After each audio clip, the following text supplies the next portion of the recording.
கட்சி தலைவர்களாக இருக்கீங்க. உங்கள் கூட்டணி இன்னும் சில கட்சிகள் வர்றதுக்கு வாய்ப்பு இருக்கா, சூழல் இருக்கா? வர்றதுக்கு வாய்ப்பு இருக்குது, சூழல். விஜய் கூட்டணிக்கு வரணும்னு நீங்க விரும்புறீங்களா சார்? நான் ஏற்கனவே சொல்லிட்டேன்.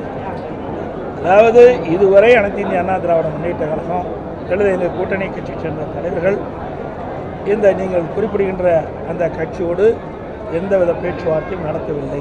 அதனுடைய கேள்விக்கு பதில் சார், ஆளுங்கட்சியோட தேர்தல் அறிவிச்சாங்க. ஆளுங்கட்சியோட அந்த அதிகார பலத்தை எப்படி நீங்க தேர்தல் களத்தில் எதிர்கொள்ள போறீங்க? எங்க அதிகாரமே பலமே கிடையாது அப்படின்னு தவறு. இன்னைக்கு கோட் ஆஃப் கான்டக்ட் வந்த பிறகு எல்லாம் தேர்தல் கமிஷன் போயிடுது. நீங்க அதிகாரம் சொல்லுவதே தவறு. அப்படி அதிகாரத்தை செலுத்தணும், அது ஒரு சர்வாதிகாரம் தான். இன்னைக்கு மக்கள் பார்த்து கொண்டிருக்கிறாங்க. இன்னைக்கு கோட் ஆஃப் கான்டக்ட் அறிவிப்பு வந்து விட்டது. இனிமேல் தேர்தல் ஆணையம் தான் இதையெல்லாம் மேற்பார்வை செய்யும். ஆட்சி அதிகாரமே அவர்களுக்கு கிடையாது. பண்ருட்டி வேல்முருகனுடைய தமிழக வாழ்வுரிமை கட்சி சில கோரிக்கைகளை முன்வச்சு இன்னைக்கு ஒரு பிரஸ் மீட் கொடுத்துருந்தாங்க. அது வந்து அதிமுக நிறைவேற்றினாலும் திமுக நிறைவேற்றலன்னு 2 நாள் காலக்கெடு கொடுத்துருக்காங்க. அதிமுக அந்த பரிசீலனை செய்யுமா?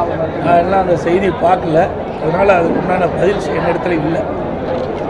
வந்த அழைப்பு வந்து அவங்க கூட்டணி சார், நான் தான் சொல்லிட்டேன். எங்கள் இயக்கத்தை அணுகின்றவர்கள் எங்களுடைய தேசிய ஜனநாயக கூட்டணி என்ன கொள்கை இருக்கிறதோ அதை ஏற்றுக்கொள்ளக்கூடியவர்கள் வந்தால் நிச்சயமாக அவர்களுக்கு உரிய வாய்ப்பு கிடைப்பதற்கு நாங்கள் முயற்சி செய்வோம். அனைத்து ஊடகங்களுக்கும் பத்திரிகைகளுக்கும் வணக்கம், நன்றி. அவ்வளோதான்.